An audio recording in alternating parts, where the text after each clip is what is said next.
guess I'm doing that. Trying to find a memory in a dark room. Dirty man, you're looking like a Buddha, I know you well. Yeah, keep on a straight line. Band, Genesis. Album, Trespass. Tracks on the album: Side 1, Track 1st, Looking for Someone, Track 2nd, White Mountain, Track 3rd, Visions of Angels. Side 2, Track 1st, Stagnation, Track 2nd, Dusk, Track 3rd, The Knife. Release date, October 23, 1970. Recorded at Trident Studios, London, in July 1970. Engineer, Robin Cable. Producer, John Anthony. Artwork, Paul Whitehead for Clean Mossheim Studio. Musicians, Peter Gabriel. Lead voice, flute, accordion, tambourine, bass drum. Anthony Phillips, acoustic 12-string, lead electric, dulcimer, voices. Anthony Banks, organ, piano, mellotron, guitar, voices. Michael Rutherford, acoustic 12-string, electric bass, nylon, cello, voices. John Mayhew, drums, percussion, vocals. Label, Charisma, 1970. The making of Trespass.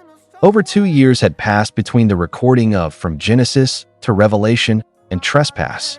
A long time by any new band standards, but for Genesis, it was an eternity in terms of style and growth.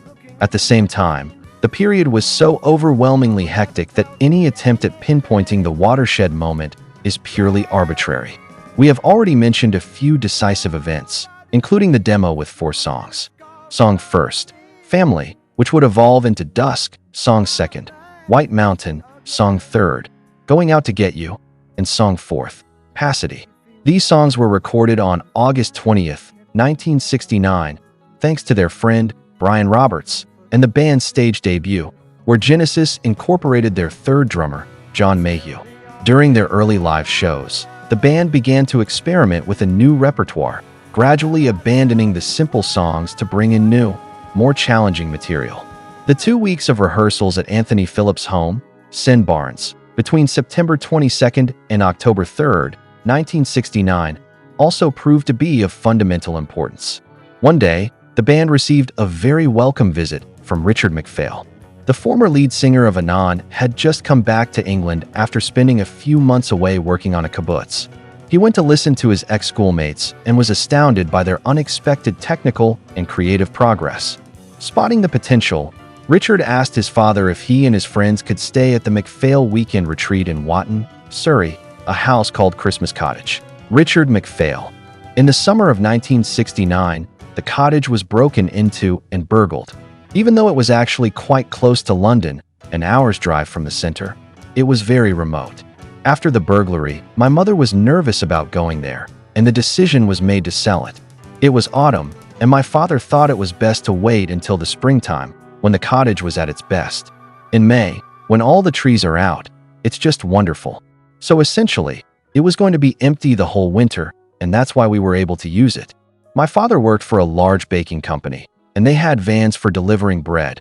He managed to get us one, and they got it serviced and painted up. So I was able to provide accommodation and transport, and the guys did the rest. I provided food as well, and I cook. That's basically how I became their road manager. The band's retreat to Christmas Cottage lasted 6 months, through to April 1970, possibly a rather excessive period of time, which would take the 5 young men almost to breaking point. It would, however, have an enormous impact on their future, and, from an artistic point of view, it was priceless.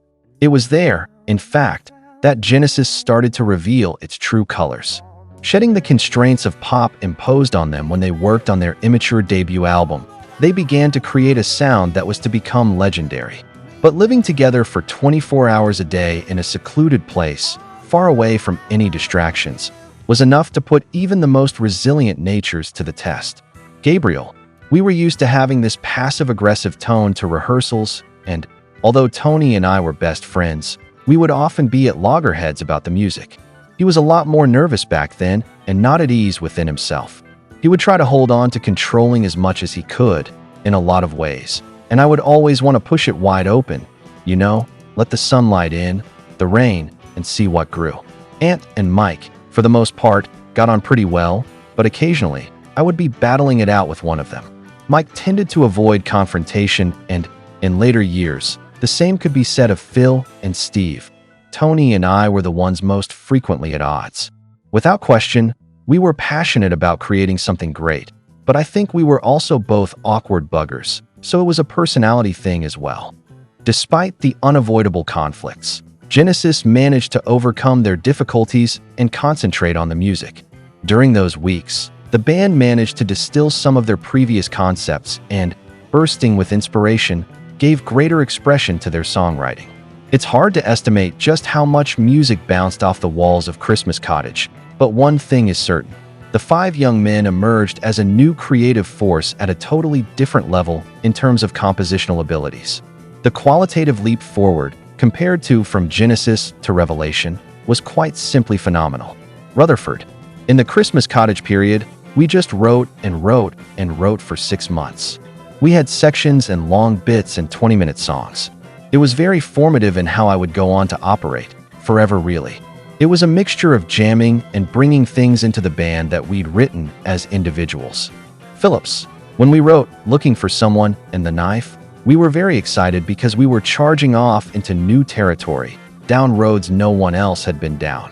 It was kind of exciting to break out of the constraints of the verse-chorus song. Day after day, Genesis focused on their music, sometimes rehearsing for 11 hours a day. The only moments of distraction involved walks in the surrounding countryside and reading sci-fi novels and books on my theology, which would greatly influence their lyrics. In the meantime, promotional activities were being handled by MacPhail and, above all, Peter Gabriel. I was always the one promoting the band. I just realized that this was a pipe dream, and unless we actually got income, gigs, record deals, this whole thing was going to fall flat on its face. I worked my arse off just trying to sell the band around the place, and that was frustrating sometimes for the others, as I would be off making phone calls. We tried every week to get agents and promoters, social secretaries, and our people, everybody, to come down. It was absolutely extraordinary the number of flat tires and breakdowns that occurred between London and Dorking. Every week there'd be a different excuse from a different person, and it was hard to get the live work. I think it's even harder today. Yet you learn so much from being in front of an audience, you know. A lot of musicians are dreamers, fantasists, and you create this little world for yourself. But as soon as you stand in front of an audience, it's like a big pin that is ready to pop your balloon. And that's actually a useful part of the evolution of music and of a song. Not everything has to appeal to everyone, but you have to know when people are feeling it and when you're just missing it, when it's dying. Putting their music to the test in a live scenario consequently became a crucial factor. In the last quarter of 1969, opportunities to play live were few and far between, but the situation began to improve at the turn of the decade.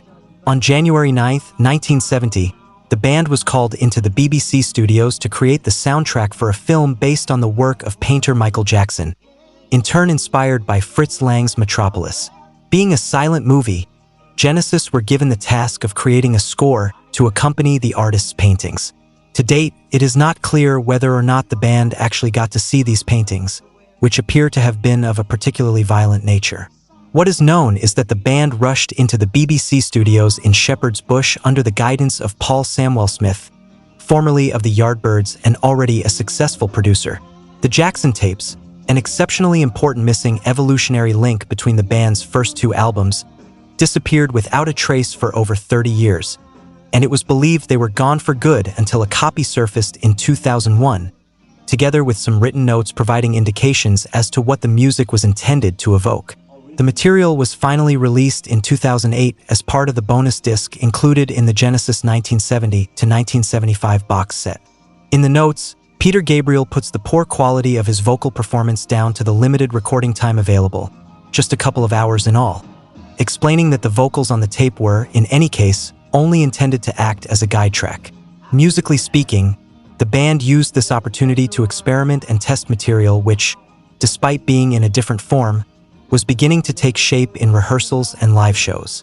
On listening to the tracks, which consist of about 15 minutes of previously unreleased material divided under 4 titles: Provocation, Frustration, Manipulation, and Resignation. It becomes clear that this recording session planted the seeds from which future tracks were destined to grow. Provocation, for example, is a combination of the initial organ sequence of The Fountain of Salmachus, which would see the light of day 1.5 years later, and what would eventually become the second part of Looking for Someone. Frustration is, for the most part, an early incarnation of Anyway, a song which, in 1974, became part of the Lamb Lies Down on Broadway album, but also includes a short section from a 1967 track, Hair on the Arms and Legs. Manipulation is an embryonic version of the musical box, making Resignation, which used to go by the title piece in their live shows, the only track to feature completely previously unreleased music, although there is just a hint of a reuse of the opening chords from The Fountain of Salmachus. Just over a month later, on February 22, 1970, Genesis returned to the BBC studios, this time in Maida Vale, for the radio program Night Ride. On this occasion, the band played 6 new songs live in the studio, this time complete with final lyrics and arrangements. Dusk, Shepherd, Passity, Let Us Now Make Love, Looking for Someone, Stagnation. The difference between these songs and the naivety of their debut album is startling. The songs, albeit pleasant, on From Genesis to Revelation, were as linear and unpretentious as the new ones were complex and variegated. The growth in musicianship was truly staggering. Gabriel, also playing flute as he had on the Jackson tapes, revealed a more mature and confident voice. Tony had begun to master the organ, an instrument which now represented a signature sound for the band, replacing the piano. Ant and Mike had the task of weaving brilliant and highly original harmonies on guitar, and without reaching superlatives, John Mayhew turned out to be a solid drummer. That same February, thanks to a push from promoter Marcus Bicknell, the band began to pick up the very first signs of real interest from audiences at a series of concerts held in and around the capital. Having finally attracted the attention of various talent scouts, including the producer of Island Records, Guy Stevens, Genesis appeared to be on the brink of signing a contract with Threshold Records, the label founded by the Moody Blues, so much so that their keyboard player, Mike Pinder, invited them to the D. Lane Lea studios to record Looking for Someone. However, not everything lived up to Banks' expectations. Hitting a wrong note on the organ, he ended up arguing with Pinder, who didn't think another take was necessary. Charisma was still a small label at this time, but it was already considered a rising star of the British record industry. Its artists already included Rare Bird, who had just had a huge hit with Sympathy, The Nice, Vandergraaf Generator, Audience, and Lindisfarne. It was producer John Anthony who was so impressed by Genesis that he insisted label boss Tony Stratton-Smith check them out. For Stratton-Smith, it was love at first listen, and he signed them to the label, while at the same time prohibiting them from accepting a commission to write the music for a radio theater production by George Macbeth, entitled Sunken Gold. It was the producer of the radio program Night Ride, Reed, who had recommended Genesis to the Scottish poet and producer Michael Mason. The Sunken Gold project, after initially being shelved, was later picked up and transmitted by the BBC in 1984, featuring music by other artists. For Stratton-Smith, it was more important for the band to concentrate on new music, and the Charisma boss wanted no distractions. So, schedules were mapped out in Genesis, while waiting to book the recording studio to record their second album, resurrected a song which hadn't made it to the From Genesis to Revelation track list, Visions of Angels, in a completely new version, plus a few fragments dating back to the Oxford period at Silver's house. The rest of the songs came from the music written in the MacPhail's Holiday Cottage. When the 5 young musicians crossed the threshold of Trident Studios in London, the problem of which songs they should choose for the album did not arise. The amount of studio time they had was very limited, so Genesis were basically forced to select the songs they knew best, the ones they had tried and tested in their live shows. Phillips: "If we'd had more time, we would have actually gone back to some of the music we jettisoned, because recorded music is different from live music. The tendency then was to record the music that you were touring with, particularly if it was complex, simply because there wasn't enough time to rehearse anything new. We jettisoned all this sort of what you might call more adult progressive music written after From Genesis to Revelation because it had just died on the road." Banks: "We were finding our feet. We were rehearsing in this cottage for a long time, writing all these songs, and some of them didn't end up on the album. We were playing live, something we'd never really done, finding out how it went, getting used to playing in front of an audience, how to construct sets and everything, and Trespass was just a selection of songs we had at the time. I mean, there were 2 or 3 other good songs that didn't end up on this record. What we recorded is a bit arbitrary, I think. It was very rushed. You went into the recording studio and had a day or 2 to do it in. Phillips. I seem to recall that we rehearsed and then recorded the main part of it in a few days. Then we had to go off and do some gigs and come back in to do some additional bits. But I think all the main stuff must have been done at one time because it was too complicated to come back in and set up the mics for the 12 strings and Tony's organ. We knew it all back to front, and there wasn't really any time to try out other things. There are some additions of note, extra piano parts from Tony, and some extra acoustic guitar in Looking for Someone and Dusk by Mike. John Anthony added a few effects on the vocals, obviously, because that's where he came into play, getting the right sound. But most of the time it's just as we did it live, really including the drums in Trident Studios, and quite far apart as well, which didn't help. Behind screens and stuff, so it was quite difficult to get the vibe of being a group. John Anthony was the obvious choice for working on the production desk, and the results can be heard immediately, despite the limitations in terms of equipment. Phillips. Trespass was a slightly more sophisticated recording than From Genesis to Revelation. 8-track, I think it was. I know that John Anthony wouldn't let anybody drop in. I was able to double-track a guitar solo on the knife, which would have been unheard of on the previous album. I remember Mike had a bit of a clash with the guitar at the end of Stagnation, about 6 minutes in. He had to just sit there, listen to the whole track, and of course, by the time it got to his bit, he was so nervous that he fluffed it. Start again, Rutherford. You couldn't drop in, so if you made a mistake in a 10-minute song, you had to go back to the beginning and play it through till your mistake came again and overdub it. Don't know what that was about. It took forever. John Anthony actually made it a nice atmosphere, and I think we overdid it. Stagnation is a prime example where Ant and I put on far too many acoustic guitars. I mean, so many. Layer after layer of stuff, completely betraying the principle of less is more. We were just so full of ideas. Banks. I remember being quite nervous. You didn't want to make any mistakes because there wasn't the option of going back and repairing and overdubbing stuff. The whole band went in there, and we all played it, and you went on and did a take until you got something halfway decent from all of you. Particularly for the drums, it was a problem because that was the one you really couldn't do anything about. Overdubbing apart, John Anthony proved to be a very collaborative producer. Phillips. From Genesis to Revelation was embarked upon in a very naive way, but with a huge amount of fun.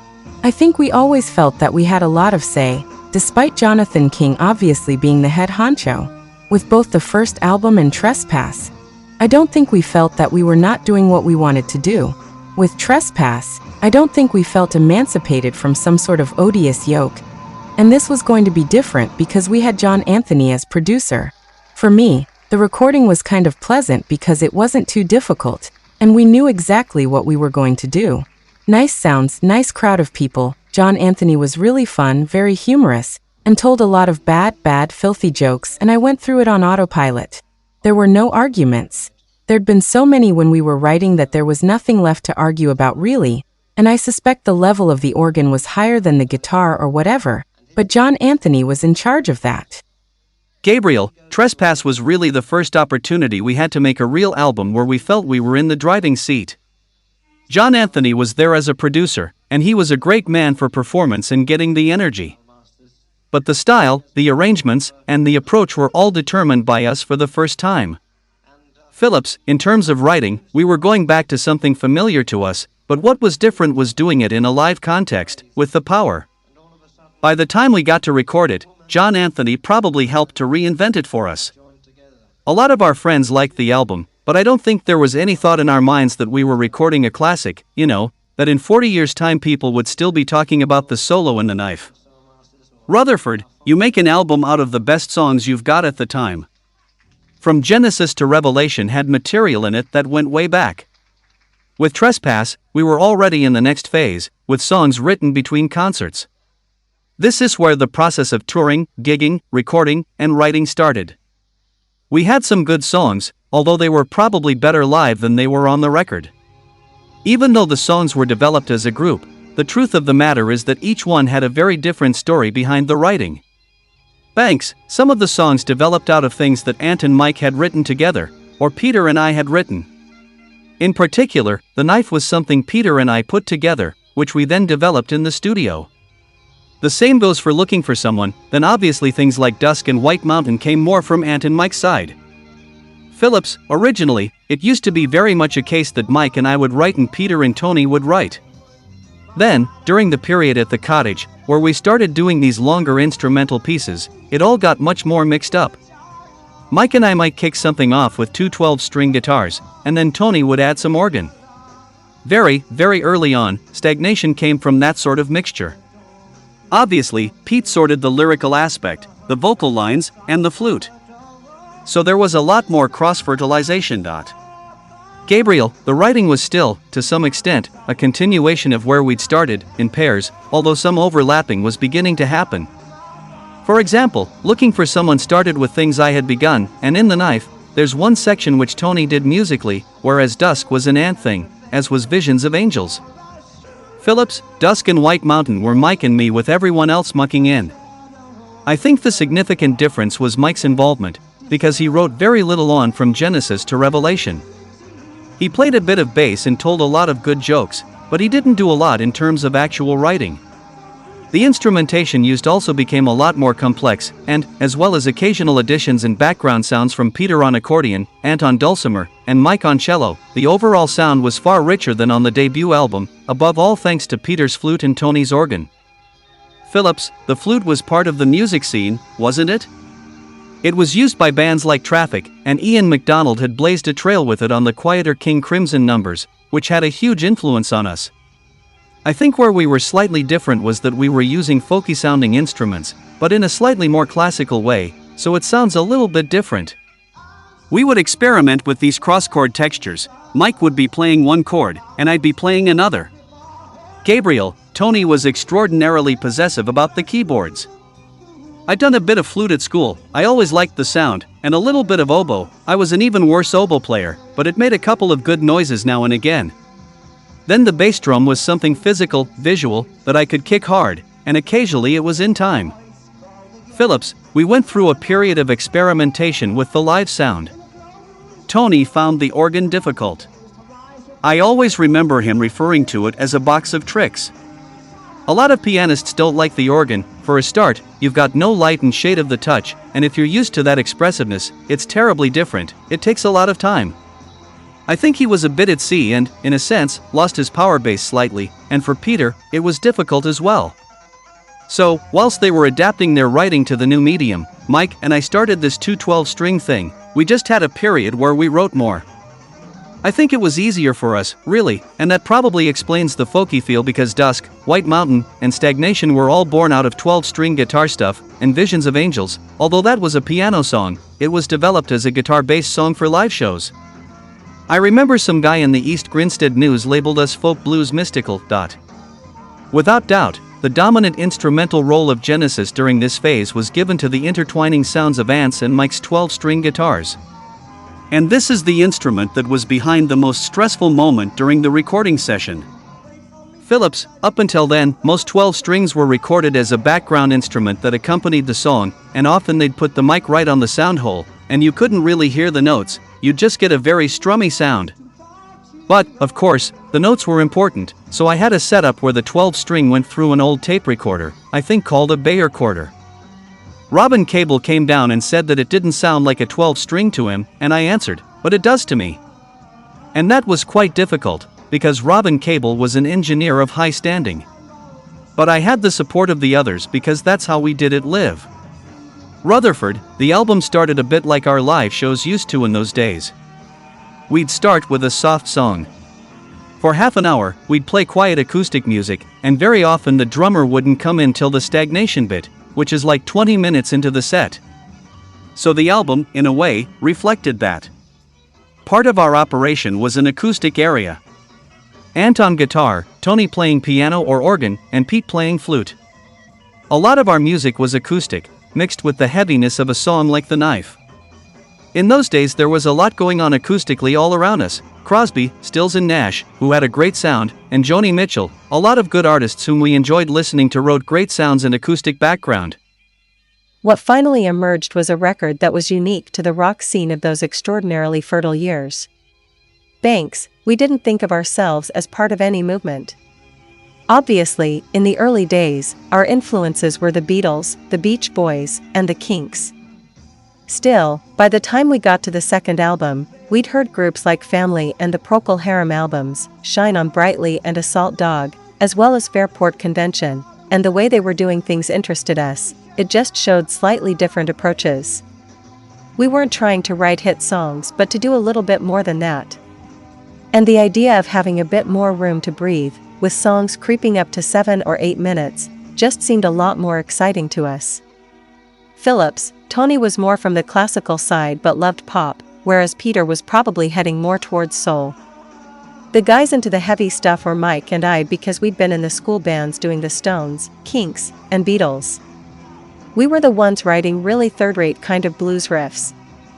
We were much less sophisticated to start with. What sorted Mike and me out was switching to 12 strings and finding a bit of refinement there. We used to do a song called Going Out to Get You, which was in the direction Mike and I wanted to go in, but it's a good thing we didn't early on because we weren't very good at it. Gabriel, the folk sound of the album was definitely from Ant and Mike and their 12-string combination, and I think that was really quite innovative.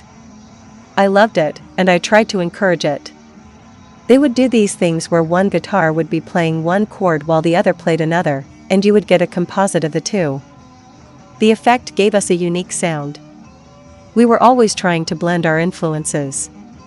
Nowadays, that seems nothing special, everyone takes whatever they want, but at that time, music was very segregated.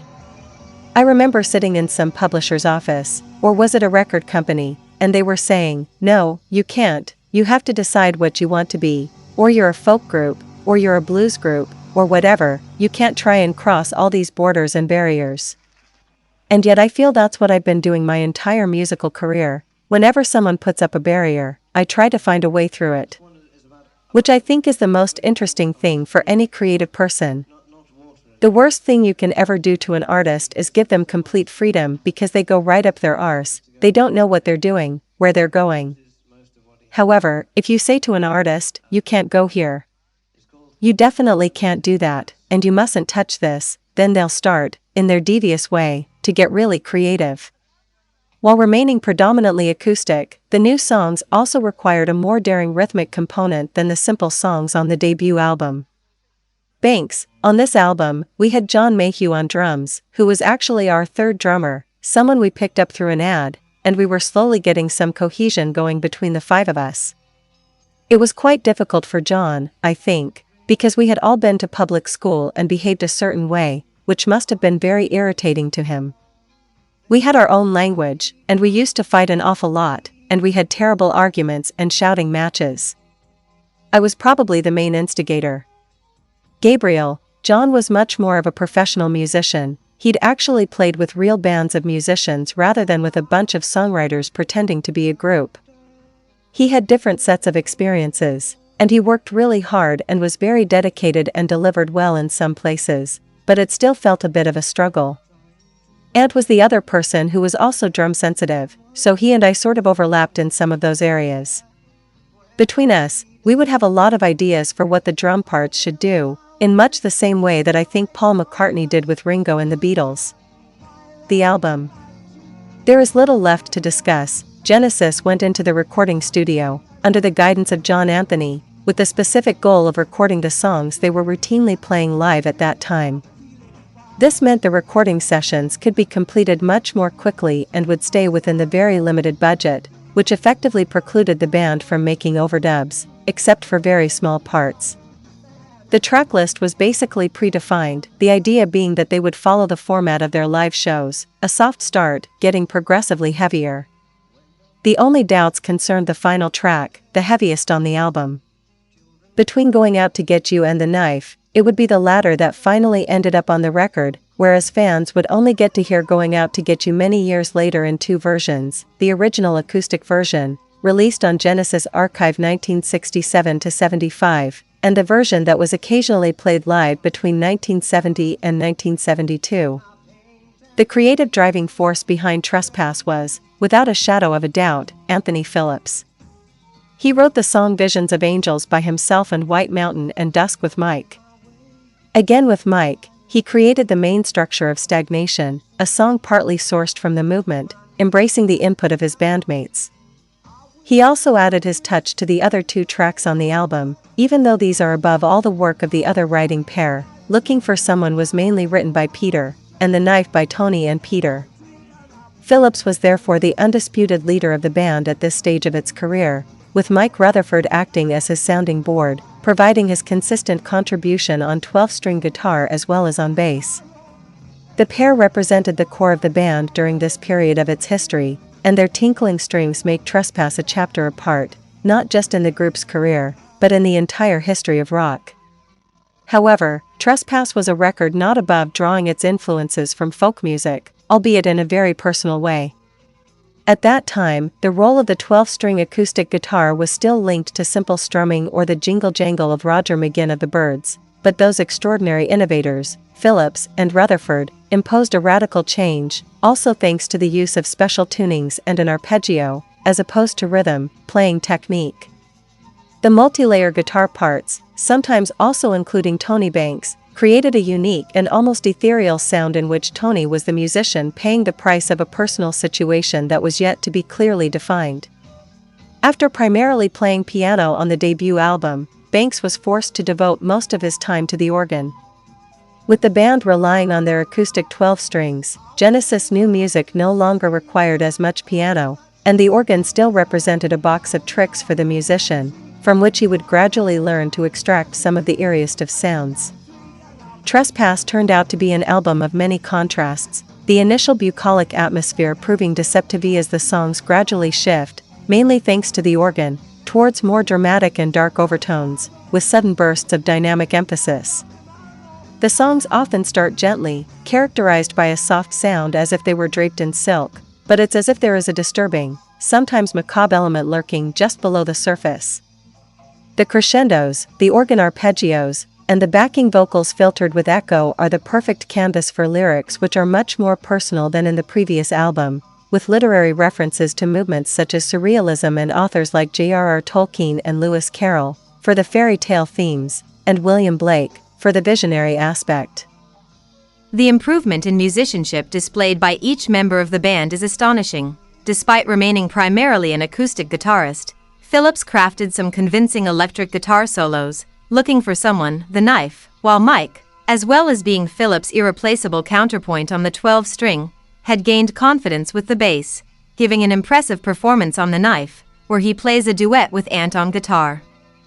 Despite not having played any part in the songwriting process, drummer John Mayhew proved to be far more capable than his predecessors, successfully managing to pull off the time changes imposed by his bandmates. As for Peter Gabriel, his voice had acquired not only depth and confidence but above all personality, splendidly and effectively interpreting the main characters and states of mind evoked by the lyrics.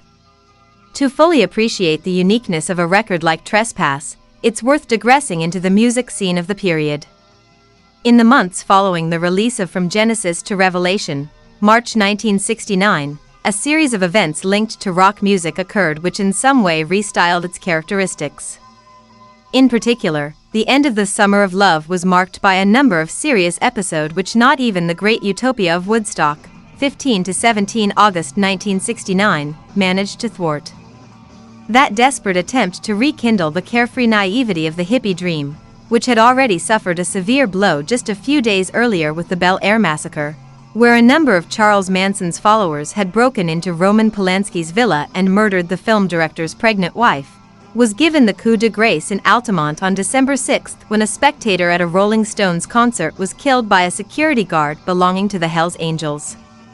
Within the space of just a few months, the illusion of peace and love was smashed to pieces by a rude awakening fueled by the early deaths of rock stars. On July 3, 1969, Brian Jones of the Rolling Stones instituted what would become known as the 27 Club, later being joined by Jimi Hendrix, Janis Joplin, and Jim Morrison. That year also marked the final chapter for the most important band in the history of rock music, when the Beatles played their last live performance on the roof of the Apple Studios on January 30th. But these were also months of extraordinary creativity. On April 22, 1969, The Who played their rock opera Tommy live for the first time, and on September 24 Deep Purple performed their concerto for group and orchestra within the austere walls of the Royal Albert Hall, London. In 1969, the record market was inundated with album releases from great North American artists such as Bob Dylan, Nashville Skyline, Leonard Cohen, Songs from a Room, Joni Mitchell, Clouds, and outsider Tim Buckley, Happy Sad, as well as by bands like The Grateful Dead, Aoxomoxoa, The Doors, The Soft Parade, Creedence Clearwater Revival, Willie and the Poor Boys, not to mention the self-titled debut albums by Crosby, Stills and Nash and the Allman Brothers Band. To this list we can also add the albums by jazz legend Miles Davis, In Silent Way, Frank Zappa's Hot Rats, and Santana's self-titled debut album. But, of course, an English band like Genesis were mainly listening to British artists, and while the Kinks released Arthur, or The Decline and Fall of the British Empire, one of the first concept albums in the history of rock, Pink Floyd brought out the heavily psychedelic More and Ummagumma. The bands which most heavily influenced Genesis' debut album still represented models to be followed. The Beatles released Abbey Road, The Moody Blues to Our Children's Children's Children, Procol Harum Salty Dog, and The Nice released their third album, self-titled. In the meantime, new groups had emerged which would have a fundamental role in the coming years, Yes, with their self-titled album, and Jethro Tull, with Stand Up. So, here we have a list of artists and records which help put the music scenario in which Genesis were writing their second album into perspective, while at the same time giving an insight into the sounds of most bands of the time. However, the cottage retreat period had meant almost total isolation for Genesis, who were more focused on writing their own material than on any models to be followed. But there was just one exception, In the Court of the Crimson King by King Crimson. Released on October 10, 1969, the debut album by Fripp, McDonald, and their bandmates defined a new genre, progressive rock, and it was about to have an extraordinary impact on the young Genesis, so much so that a copy of the record was quite literally played to destruction at the MacPhail's cottage. In the first months of 1970, however, while Genesis were busy playing live and perfecting their sound, other important events were happening in the rock world. On April 10, Paul McCartney officially announced the breakup of the Beatles. A few weeks earlier, Bridge Over Troubled Water was released, an album which would turn out to be Simon and Garfunkel's last studio record. Many of the North America rock giants, on the other hand, were still very much alive and kicking. James Taylor with Sweet Baby James, Crosby, Stills, Nash and Young with Deja Vu, Bob Dylan with Self-Portrait, Joni Mitchell with Ladies of the Canyon and Creedence Clearwater Revival with Cosmo S Factory, while Miles Davis was perfecting his form of jazz rock fusion with Bitches Brew. In the meantime, Great Britain seemed to be experiencing a totally new swell of reactivity. While the Beatles released their epitaph, Let It Be, Deep Purple consolidated their legendary status within rock, alongside other hard rockers such as Uriah Heep with Very Evie, Very Humble, and Black Sabbath with Paranoid.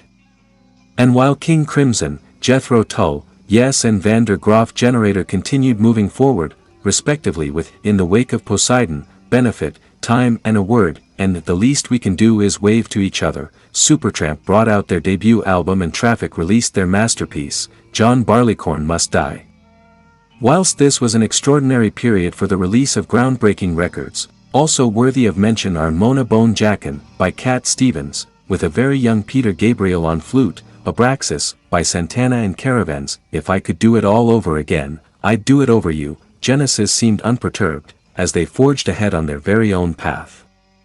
In October 1970, Trespass came out alongside releases by rock legends Led Zeppelin, third album, Pink Floyd, Adam Hart Mother, Frank Zappa, Chunda's Revenge, and Elton John, Tumbleweed Connection. Despite such fierce competition, Trespass was declared Album of the Month in December's edition of Melody Maker.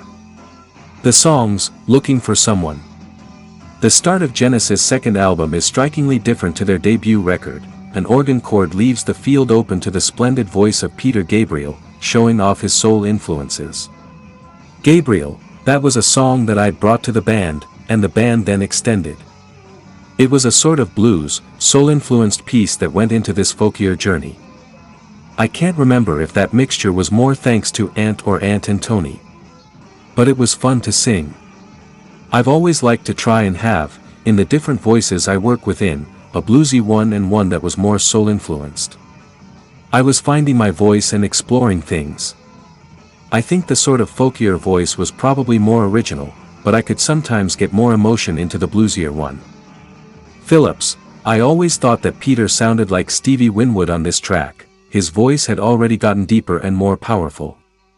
The beginning is all Peter, with a good piano sound, but there are bits of King Crimson as well. Procol Harum influenced us, particularly Tony and Peter. I was influenced by Family, for the acoustic guitar parts, those played by John Whitney. After the last vocal sections, the almost military pace, driven by the guitars over the eerie arpeggio on the organ, leads to an instrumental ending lasting over 2 minutes. Phillips, I can't really remember who started these parts.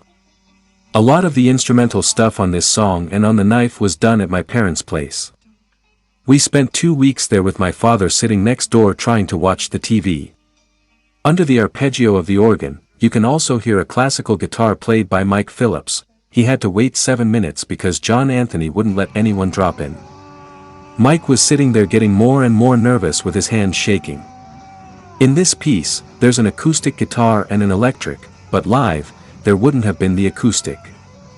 Live would have been all electric because Mike was playing bass as well. In the scales preceding the final guitar solo, Phillips explains, there's extra piano here which Tony wouldn't have been able to do live. The organ is more powerful and reverts to piano again, with a nice tune. I didn't actually remember the last part at all. It's clever. There's some out-of-tune guitar there. I should be shot for that.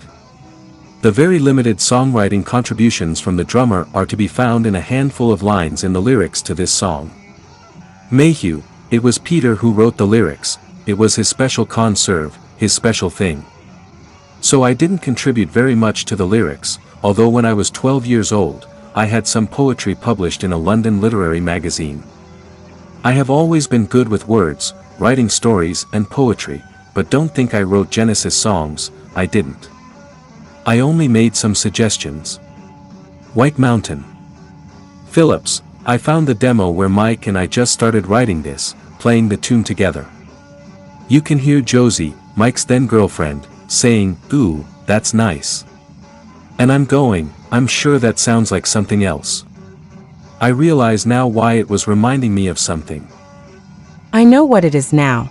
Those Were the Days by Mary Hopkin, a song from 1968.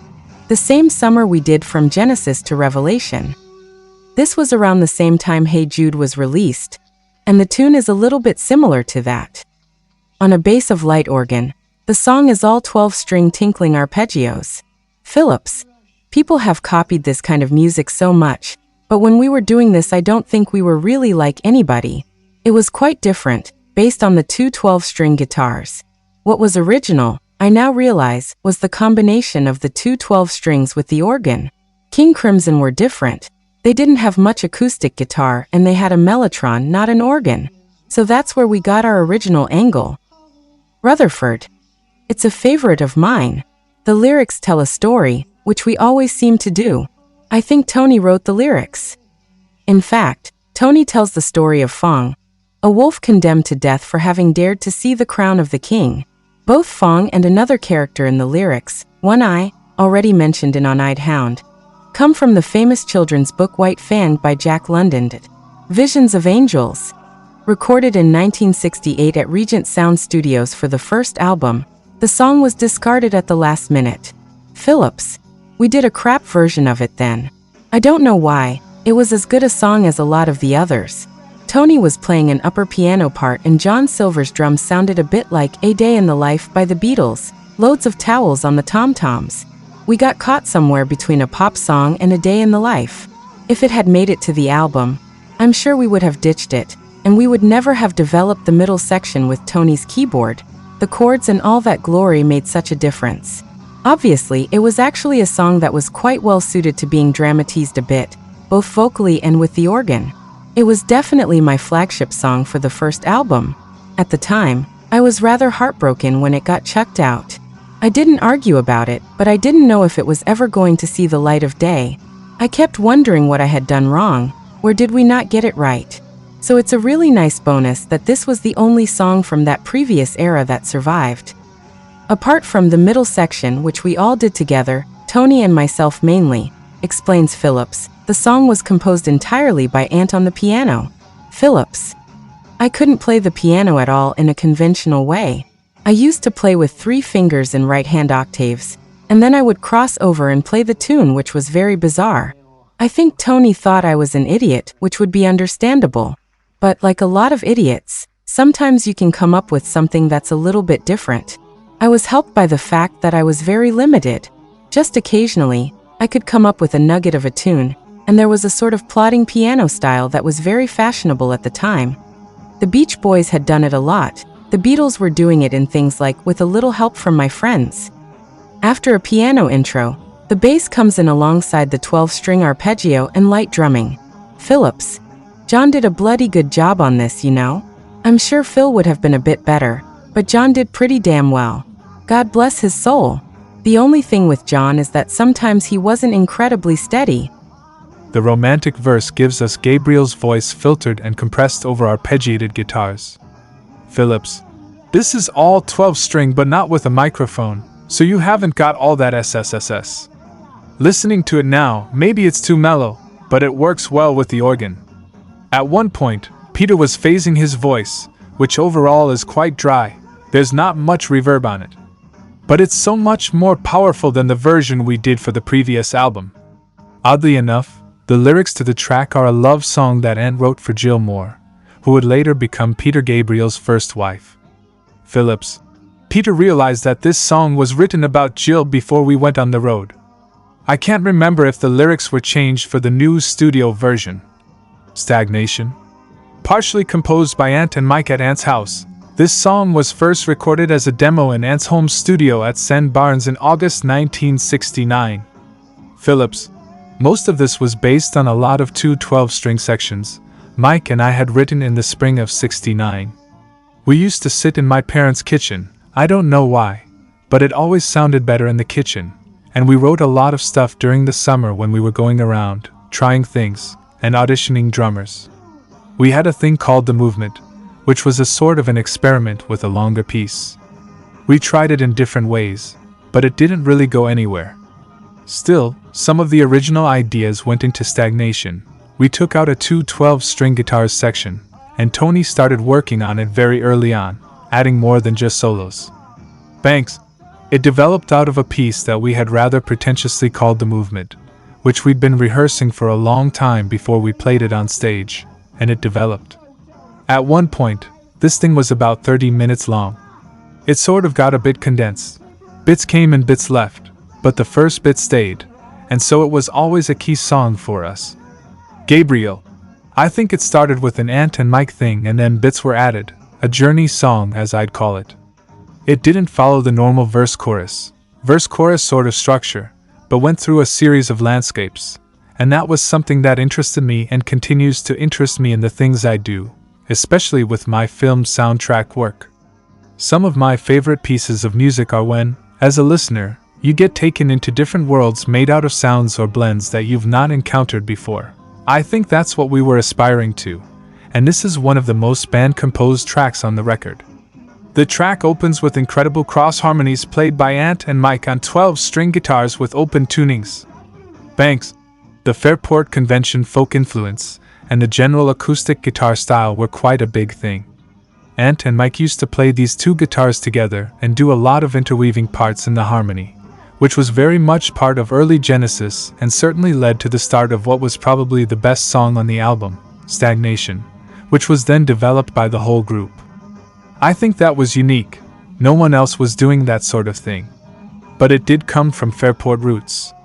After the vocals come in and a few muffled beats on the tom, The first real solo in Tony Banks' career takes off with a rather strange tone created on his organ using a trick for the descending note you can hear at 2:09 on the remastered version. Phillips. He got that swoop by turning the organ off and back on again. There was no pitch wheel, you see. It was funny. This was the most experimental section. This is where we discovered a lot of things between the 12-string and organ. Phillips again. There's no bass. Mike may have played bass pedals, although it doesn't sound like a bass pedal. There are some strange sounds in the background. I don't know what they are. I know Pete used to play the accordion on it. This track must have been quite weird for people, actually, because it was very decorative, not really like a song. I mean, this is exciting now, but then they must have been thinking, what are they doing? There wasn't much for Pete to do, actually. It was mainly us three with John. After a brief flute section, when the singing starts again, for 12, Tony brings in the mellotron. Phillips. We had to really work hard to try and get Tony to play the mellotron. He didn't want to start with. And straight after 5:05, I don't know where this section came from. It's guitar-based, but whether it was adapted from a tune of someone's, I don't know. I think it's Mike's riff.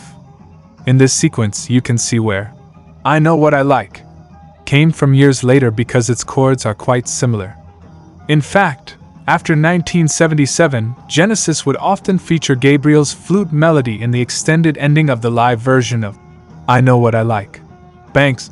Peter used to play a lot of flute, really, and it was nice for us to have an extra instrument. You have to understand that, in those days, keyboards meant just organ and piano, really, that's all there was. I used to put the piano through a fuzz box, which got some good sounds on it, but the flute, which Peter played, was very strong. I mean, he wasn't a great flute player, but it was a lovely touch, and the big melody at the end of Stagnation shows that. Obviously, later, once mellotrons and synthesizers and everything came in, the flute kind of fell by the wayside, but it gave Pete something else to do when we were writing songs. I mean, banging tambourines and the rest of it can obviously get a bit frustrating. He was a person who would have liked to have had his hands on the keys quite a lot of the time, but I wouldn't let him. Gabriel's lyrics were inspired by the possible consequences of a nuclear war. Phillips. I always liked the words bitter minnows amongst the weeds and slimy water. Good lyric. Peter sang it, putting his voice through a narrow tube so it sounds as if he's underwater. Banks. In those days, we used to have a thing about keeping the voice really low on the first, but we overdid it on the original version. You can hardly hear the voice on the first verse. The remixes have made a big difference. Suddenly the voice is there. Particularly with the 5.1 mixes, you can spread the guitars out a bit. Although, having said that, on this particular album, we had to do a lot of submixing because it was done on an 8-track. The bottom end was very weak on the original version, and you couldn't really do a lot with that. Dusk. Written by Ant and Mike at Send Barnes, a first version of this song was recorded on August 20, 1969, released 30 years later as part of Genesis Archive 1967-75. The version on Trespass, however, is shorter, more compact, and is again dominated by Ant's 12-string and Mike's classical guitar. Phillips, nice sound. Mike's playing classical guitar there. This is quite mellow. Gabriel's voice, which is strong in the verses, disappears completely in the choruses where the main voice is Ant's. Phillips, I think Peter was singing at the bottom. It's such an ensemble piece. This is probably the first song we did of the new era, after From Genesis to Revelation. After the second chorus, Peter plays a flute solo, which closes with a guitar arpeggio. Phillips, I always like this bit, 228. It's a very haunting chord that actually sounds slightly like Family. On Music in A Doll's House, there's a track called The Breeze which is quite similar. This is a really good track. It's better than I thought. Anthony was also the main author of the lyrics. Phillips, on this one, we imagine someone who is what we call morbid, someone whose life is slipping away and is looking back on life. The funny thing is, we were only 17, 18, or 19. Why were we imagining somebody dying, looking back on their life? The knife. Gabriel, it used to be known as the Nice, because we were big fans of the Nice. Not many people know much of their work nowadays, but it was what actually drew us into Tony Stratton Smith, and although Keith Emerson is associated with some of the more extreme departures of prog rock on the keyboard, back then, the Nice was a hip, underground band that Hendrix wanted to join. Now, people forget that, but they were amazing. Their music was powerful, inventive, driving. Maybe Soundgarden might be a modern-day reference. And obviously, Emerson was a great performer. He used to sort of rock backwards and forwards with the Nice. And there we would be, sitting on stools twiddling away at 12 strings, and we'd be thinking, where are the balls in this? Let's get something with a bit of energy and something a little dangerous. We didn't have anything like that in our repertoire, so I started to try to write something that would have that energy. Then Tony added a section to it, and obviously the keyboard part at the end. It was the first peak of a darker energy that we discovered. Phillips, this song was obviously very much Peter and Tony, while the instrumental part was all of us. It was inspired by the Nice. Just as Mike and I were greatly influenced by blues guitarists, Tony was the same with Keith Emerson, but this was slightly before Wakeman and people like that. This would have been around 66, 68. An unusually heavy track, with the organ playing the lead and Mayhew's tarantella rhythm under Ant's solo guitar and Mike's bass, which often went along in sync, even though now and again the guitarist goes off into some solo sections to support Gabriel's aggressive voice. Once the main structure comes to an end, before proceeding with the long instrumental part, there is an interlocutory phase full of fine details and effects. Phillips, Mike's bass is great here, while my guitar is a bit out of tune. Funny, I don't remember playing with the volume pedal, 318, I remember when it starts to get going with the flute. Even the flute's a bit out of tune. There follows a chaotic phase with people chatting, apparently talking nonsense. The voice of John Anthony stands out, 508, and there are female shouts, I don't know who did it, Phillips. The song closes with a long guitar solo, almost always echoed by the bass. Thanks, the end sections developed out of improvisations. We actually performed the knife on stage one time, it was like 20 minutes long. We just pruned it right back and took what we felt was the best part of it. This song and Looking for Someone started as concise songs, which, when we started to play them and rehearse them, started developing ideas. That developed into what became the Genesis trademark of extended solos. The lyrics, a parody of a protest song which, at first sight, may seem like an invitation to violence, were written by Gabriel with a little help from Phillips, who remembers, this is the song where I sat with him to try and come up with extra lyrics. He had the first verse, but he was singing the same thing all the time, so we had to come up with some extra words. We sat in the kitchen, and I came up with, carry their heads to the palace of old. The album artwork. Rutherford. For the first 2 or 3 albums, we had Paul Whitehead, who was a good artist involved in doing album covers at that time. Gatefold record sleeves were fantastic. You could let the artist go away and do something that excited them. The cover for Trespass looked great with the big knife slash across it. Paul Whitehead is an English artist whom Genesis contacted because they were convinced their music deserved the right packaging. This is why the artist spent time with the band in the rehearsal room, where he was particularly influenced by the lyrics to White Mountain and Visions of Angels.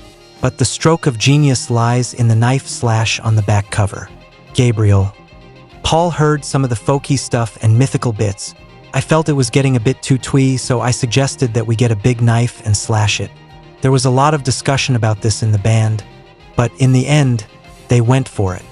I was going to go for quite a crude knife, but Paul chose this sort of more elegant dagger, which wasn't quite what I'd had in mind, but it did a job, and for fans it had its own personality, which is what we wanted. Thanks. I think it was quite a nice idea because a lot of the music we'd done was very pretty and romantic music, but we had this one song, The Knife, which was completely different, a sort of violent song. So pictorially, we did that. We asked this guy to draw a fairy drawing and a knife slash through the middle of it with the knife sticking out. Genesis is deceptive sometimes. We've always had those two sides to us. There's the romantic side and the more aggressive side. So I thought that particular cover was really good. I think it was the best of the first 3 covers. Phillips. I think the album was a pretty good compromise between the kind of folky tendency towards medieval echoes and then there's the harder edge stuff, and we wanted to draw people's attention to that as well. So, the cover with that knife slash was a great way of combining the two things, and you could see commercially why that was a good move. Epilogue. Compared to the blatant naivety of the debut album, Trespass reveals a band that had matured in all aspects: technique, composition quality, and personality. The disparity is so great that the two records seem to be the work of two completely different bands. Rutherford, on From Genesis to Revelation, we were really a bunch of kids on holiday time, but between that album and Trespass, we'd become a band. We'd done live concerts, we'd done the cottage era, where we wrote stuff for 6 months, and the band started to take shape, and it's a strange album because it's the only one we ever did where we actually played it live before we recorded it. Which I wouldn't do again, funnily enough. To be honest, I could barely play bass on the first album. I'd been playing more guitar with Ant and, of course, he's the lead player, so I had to play bass as well as acoustic guitar. Phillips, I don't like much of the guitar playing, I'm afraid, but apart from that, the sound could have been better. The sound wasn't powerful enough, but it had its moments.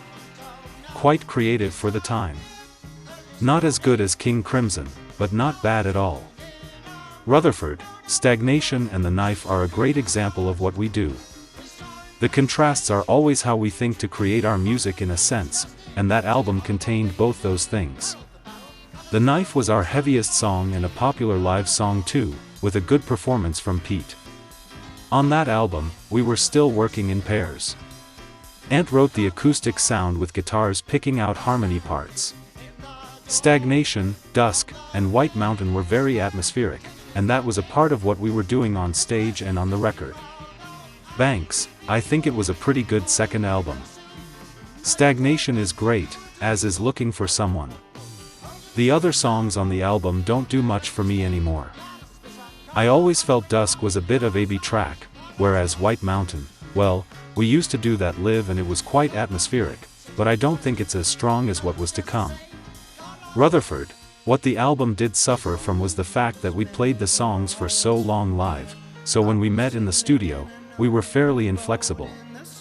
We'd found a sound, and that's the way it stayed, and it was in a way a little frustrating. The way we worked after that, we went in with songs we'd never played live, so actually, you could mess around with the sound.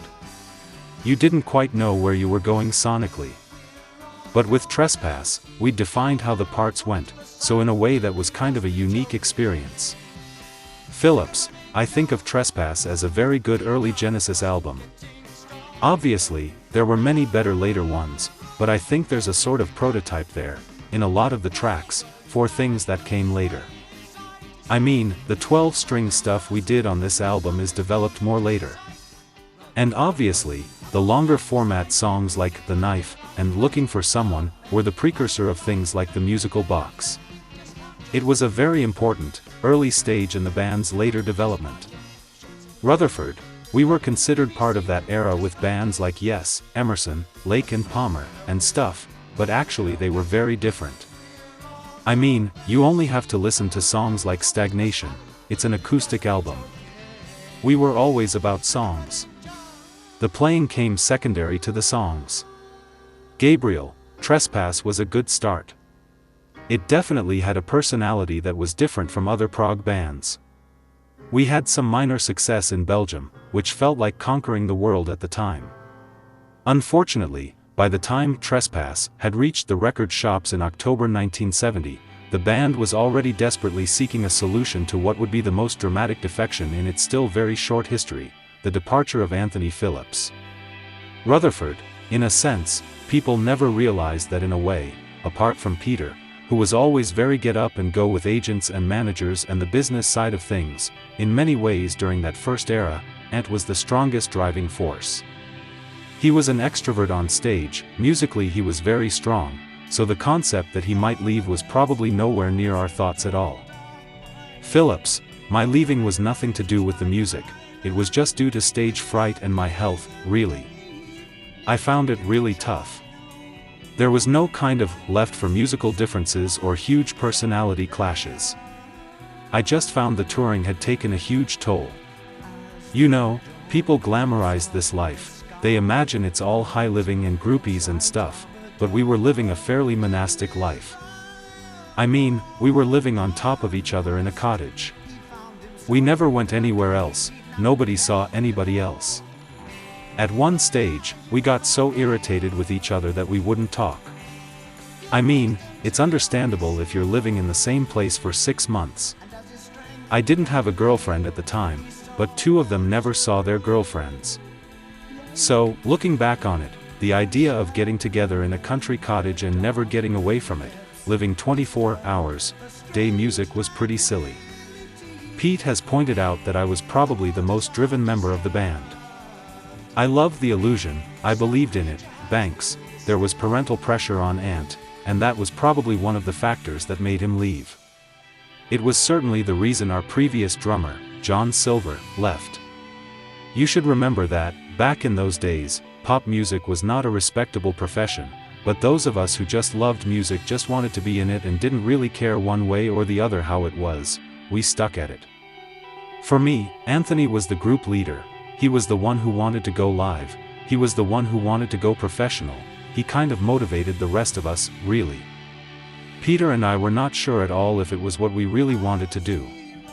Initially, I think we said we'd stay just for the first summer, with the intention that we probably wouldn't stay, that they'd find somebody else. And then, of course, we got more into everything after that, so we were very surprised when Anthony was the one who suffered from stage fright. In January 1970, Phillips, who was still battling with the after effects of glandular fever, began to suffer from acute stage fright. Then in April, he contracted bronchial pneumonia. Phillips, I stopped touring when I got bronchial pneumonia. I had to stop for 2 weeks, which felt really bad, but I realized the problem wasn't going to go away. I was advised by the doctor to leave, but there was a part of me that didn't want to let go of the dream, and I also didn't want to let the others down. But I was pretty clear that I was indispensable. So, whilst there was a feeling of not wanting to let the others down, things had moved on. Tony was very confident now with the organ, and Mike had grown hugely into an all-round musician and writer. Their success was all very gradual, the right way, really, which makes you appreciate it and not take things for granted. I used to go and watch them to start with, after leaving. I used to enjoy it. You used to know all the people in the audience, but then obviously things got bigger and more impersonal. It would be unnatural if I had walked away and then never thought, wouldn't it be great to be part of that, but there are lots of things in life you just aren't cut out for. If I said, I've got no regrets about it, no one would believe me anyway, but if I look at the situation at the time, it was just untenable. The combination of unresolved stage fright, which I never spoke or sought advice about, and physical frailty made the decision to leave unavoidable. And, to be honest, you can't have 4 composers all in the same sort of space. I think they ended up with a very workable unit because everyone, Phil, Mike, and Tony, made their own separate power blocks. You hear stories of groups where there's no co-composing, where they all fall out and hate each other and throw guitars at each other. But you try co-composing where you get someone saying, if you take my chorus, I'll take your verse, it comes down to who's got the strongest will, and if the person is just not prepared to back off, it gets quite wearing. I think they got it to a stage where it really worked, there was just mutual respect with no treading on anybody else's toes. That doesn't mean to say you loved everything. The concert. Gabriel. Ant's departure was a great loss. In many ways, he was the most musically gifted of all of us. He was also the most obsessive and transmitted that culture to the band. It was a bit like joining the army. There was this really powerful group mentality that it had to be 100% total commitment. But this also has its costs. I think Ant was very uncomfortable playing live. It was also extremely stressful, which in part was self-imposed and partly group-imposed. He was definitely the most closely focused on becoming a professional musician, whereas the rest of us were just aspiring musicians and songwriters. Rutherford. After hearing Ant's side of things in the band's biography Genesis, Chapter and Verse, 2007, I was kind of saddened that I hadn't quite clocked what was going on at the time. Ant and I were very close, but at this stage I had a girlfriend and we saw each other less. I kind of drifted away a bit.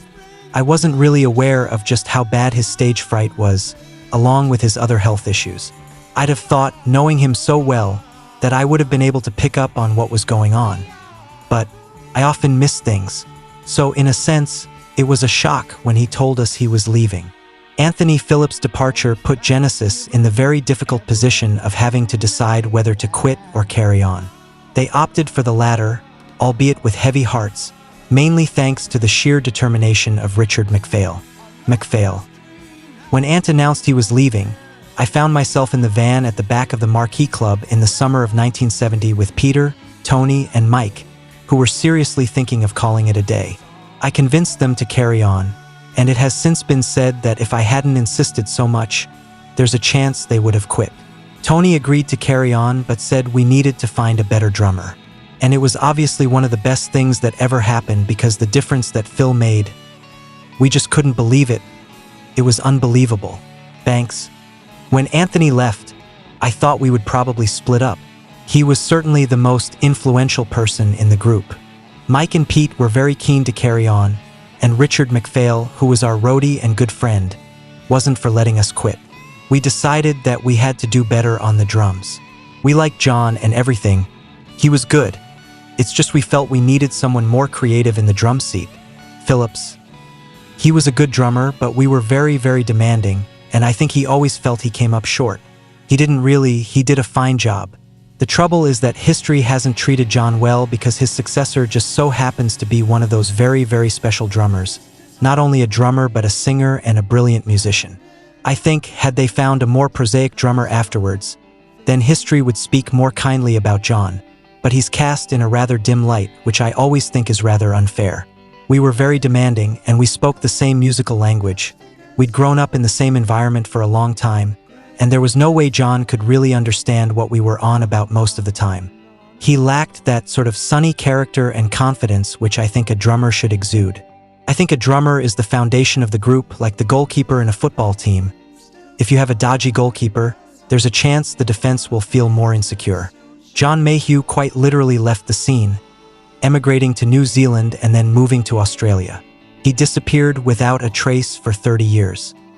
He eventually came back to the UK at the end of 2002, without anyone knowing about it, until he was recognized by a colleague in the company he was working for as a carpenter.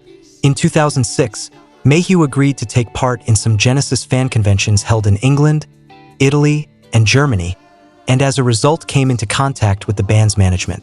Shortly afterwards, he was given all the royalties which had accumulated from the sales of Trespass in his absence, a considerable sum of money with which he intended to go back to Australia. Fate, however, decided differently, and on March 26, 2009, the day before his 62nd birthday, Mayhew died from complications associated with a heart condition shortly after being admitted to a hospital in Glasgow. Once the decision to carry on without Ant had been taken, the Gabriel Banks Rutherford Trio officially set out to recruit 2 new band members. The first step was taken by Tony Stratton-Smith, who placed an ad in Melody Maker looking for a drummer sensitive to acoustic music and a 12-string acoustic guitarist, Gabriel. As a sort of drum fanatic, I took a big role in the auditions. We auditioned a lot of people, including some really quite useful drummers at my parents' house, where Tony and I used to do all the writing and some rehearsing. I suggested, I think, that we devise a series of tests because we didn't have long in an audition. I hate auditions anyway. But one of the problems with John was that he was quite, once he got something he could do it and deliver it well, but he was very slow learning. So when we wanted to try different arrangements, different grooves, different feels, it was a painful and really time-consuming process. So we thought, okay, we will throw some different tests at these drummers and see how quickly people pick up these ideas. Phil Collins. I didn't know their music at all because I was always playing with my band, Flaming Youth, even if we weren't actually gigging. But I used to see their name constantly in the back pages of Melody Maker where they advertised all the gigs for the Greater London area. It seemed that Genesis were always working, and I remember complaining to our manager because they were always playing and we weren't. One day, when I was scouring the back pages looking for jobs, I spotted an advert with a box around it. I knew Tony Stratton-Smith very well. I'd known him for years, so I knew where to find him. I went to the Marquee Club bar and asked him about it. He said it was for Genesis. And I thought, at last I get to find out what their music's like. The audition was held at Peter Gabriel's parents' house in Chobham, where a handful of aspiring drummers and guitarists were met by the 3 remaining members of Genesis. Collins. I was given Peter's phone number as he was arranging the auditions. I went down there with Ronnie Carroll, who was in the same band as me back then and still plays with me now. That was the first time I'd ever met them, seen them, or heard anything by them. My only recollection of Trespass was that it had an arty cover. Anyway, they gathered the 3 or 4 drummers that were there that day in the living room to listen to a couple of tracks off the album. I specifically remember looking for someone and Stagnation, maybe The Knife as well. The music had a soft edge to it. I came from a blues band, and Genesis didn't have that kind of sound. It was a summer's day, and I came away with feelings of Crosby, Stills, and Nash, their harmonies, the 12-string guitars. It was warm, fuzzy music. I didn't think the band sounded that great. The drums sounded a little woolly, but I think that was due to bad production rather than anything else. Gabriel. Phil arrived early. He was always the most punctual member of the band, with his mate, Ronnie Carroll, and he was there listening to the other 2 drummers. So by the time he sat down, he knew everything. As an ex-drummer, I knew just from the way he sat down in the saddle that he knew exactly what he was doing. It was clear that he could lift the music.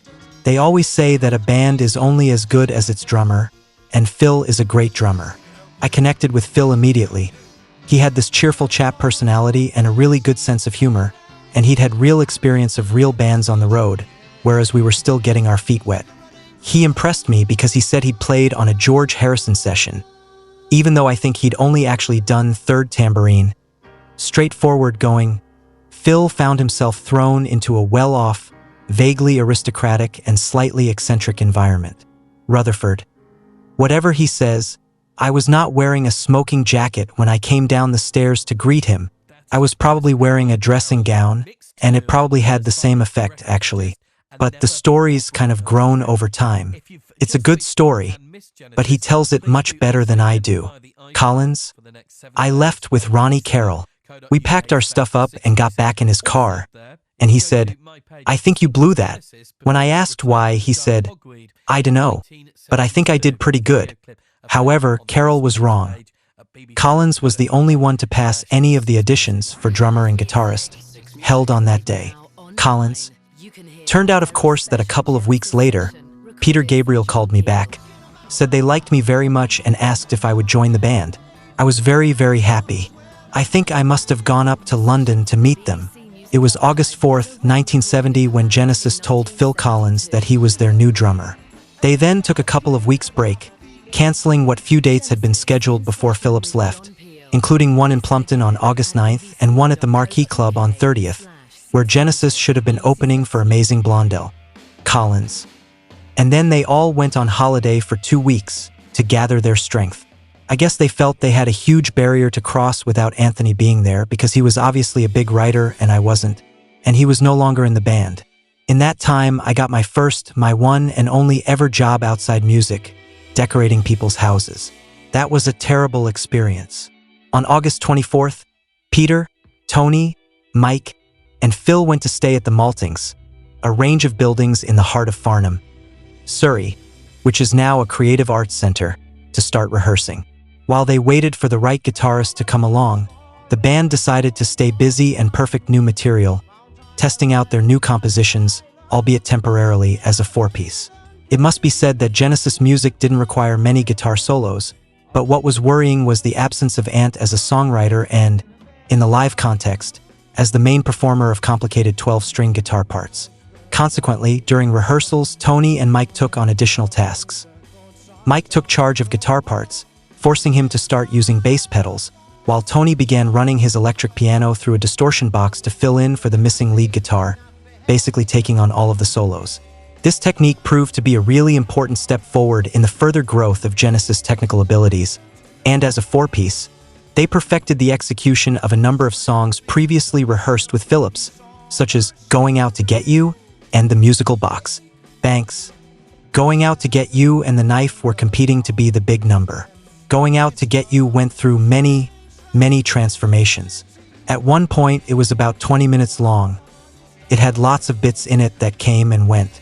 The version we ended up with, the one in the box set Archive 1967 to 75, was a simpler version with a good basic riff, a Rolling Stones kind of thing, which was written by Ant. Paradoxically, when we were down to being a four-piece, we carried on doing it because we were a bit short of material that we could actually play.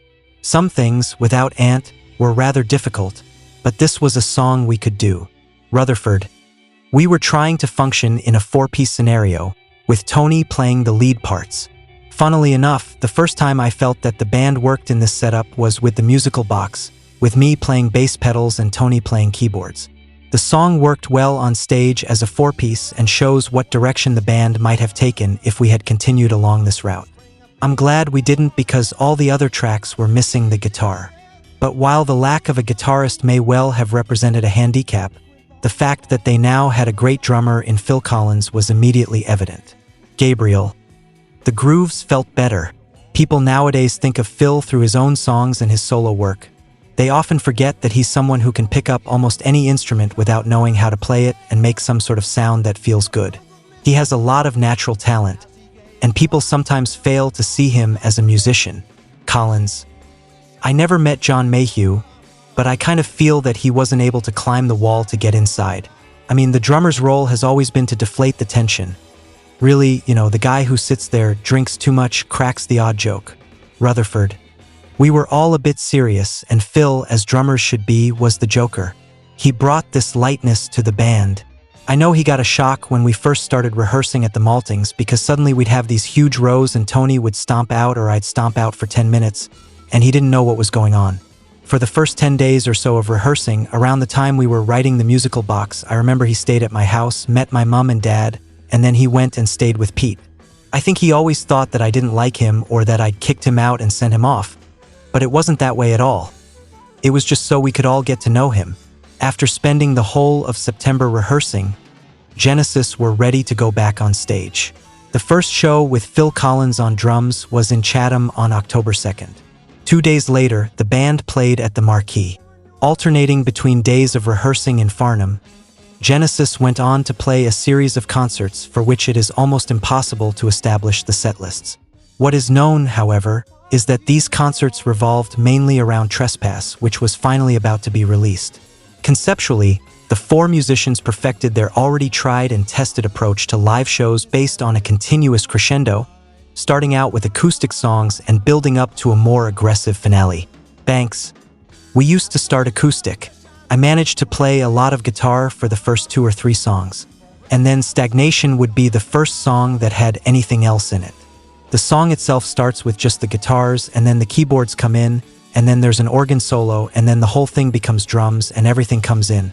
The Knife was the final song in the set, and the audience, even those who weren't quite sure what we were on about, always loved it. Their heads were all going, so for that first year or 2 of touring, it was very much the key song, the trademark Genesis song. Gabriel. I'd always felt that it was a good thing to try and build up from small to large, from light to dark, and so on. We'd come on as a sort of folk act, and then we'd end up electric and smashing things. We wanted to shock people. I think Ant had some of these instincts about how to interact with an audience, more than the rest of the band. They learned over the years, but it was sometimes like trying to talk to a brick wall. As the frontman, I felt I was the vehicle through which the audience connected to the music, and I was painfully aware when things weren't working. Ant had this great body of other melodic and classical things within him. He was from the Stones mold of rock guitar. Another loss, for me, when he went was that I didn't feel anyone else quite understood what actually happens between band and audience. While some songs from the repertoire already tried out with Philip survived, such as Peace, Twilight Alehouse, and Going Out to Get You, other songs like The Musical Box took on a more definitive form when Genesis were playing as a four-piece. More importantly, during the rehearsals at the Maltings, existing pieces of music were developed and completely new songs written. For example, the instrumental track Moss, previously called the Epilogue, which recycled a few sections from the movement, and Wooden Horse, which later became known as Wooden Mask. Songs from the four-piece period also include The Light from one of Phil's ideas, and a primitive version of The Return of the Giant Hogweed. Banks. When we recorded Trespass, we only recorded about 50% of the music we were playing live. By the time we got to recording Nursery Crime, we'd written new material and didn't really want to do the old stuff again. We had about half a dozen songs, which we did in those early shows that just never got recorded. The Light, for example, had some good bits on it which saw the light of day on the Lamb. And there were 2 or 3 other songs like that. Having no intention of carrying on as a 4-piece, Genesis continued auditioning guitarists. Despite not being fully accepted into the band, Ronnie Carroll, former guitarist in Flaming Youth and friend of Phil Collins, did maintain contact for some time. Carroll, after the first audition, where Phil was playing by the house and I was playing on a chair with Mike Rutherford, I went back and did 3 days of rehearsals. But Genesis wanted somebody to play more or less rhythm, and I wasn't that kind of guitarist. I was into blues. I basically saw a guitar solo as something I made up and not something somebody else told me to play. Mike was very technically gifted as a 12-string guitar player. I think I lacked certain skills. Carroll did play live with the band on occasions.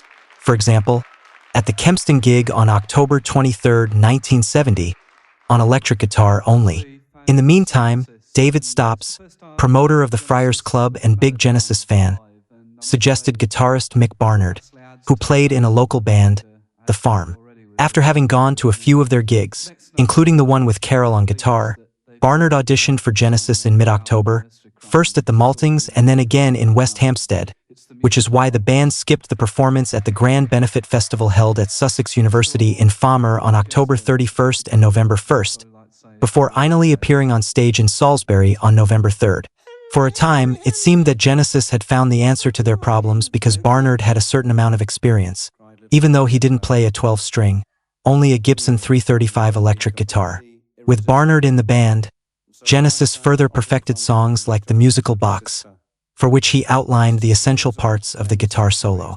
At this point, Genesis still weren't that well known, so much so that occasionally their name got misspelt on posters and flyers, appearing, for example, as Genesis, but they were starting to get noticed, even if most of the time they were still supporting other bands. On November 7th, they opened for Argent, and on 10 November for Jackson Heights.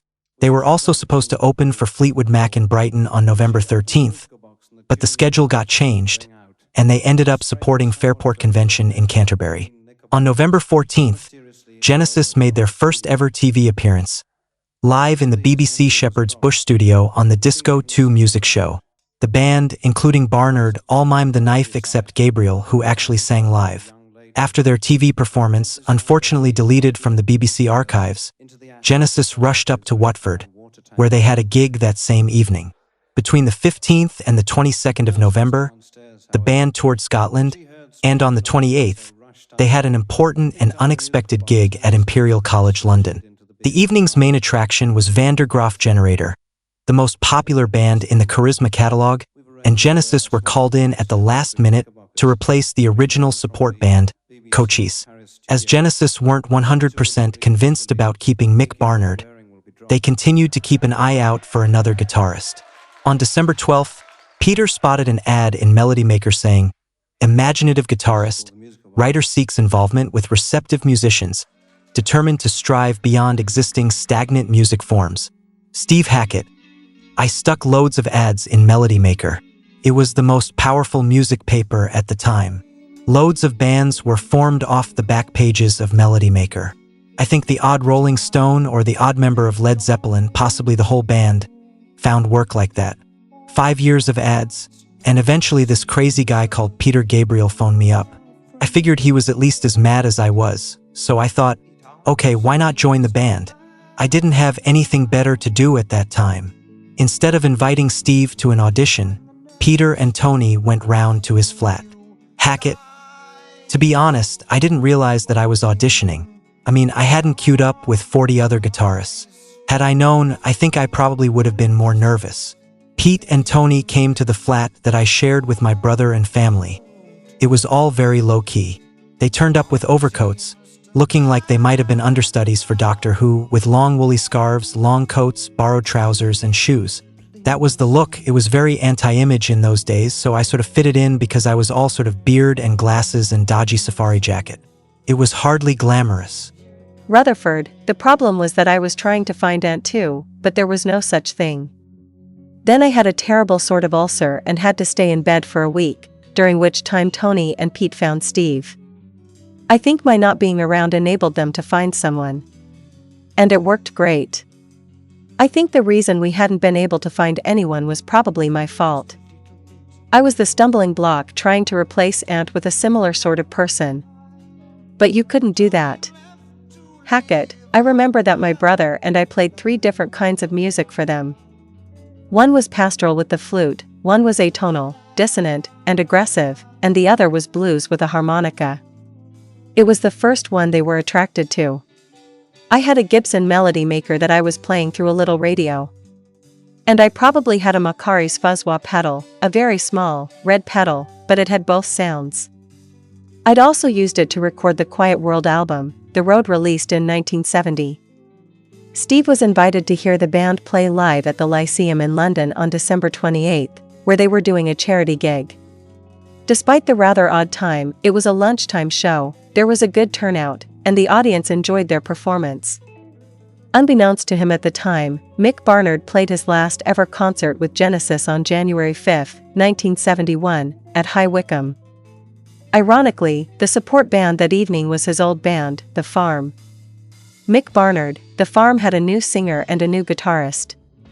We played the gig, and it went down quite well. At the end, Peter called me to talk about the back of the van. It was just Peter, Gabriel, and me.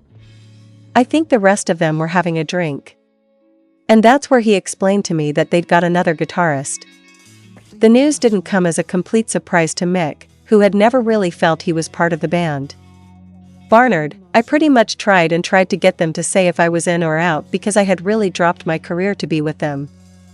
I didn't think I was going to be in the band that long, obviously not knowing what success was to come. I don't feel cheated by anything.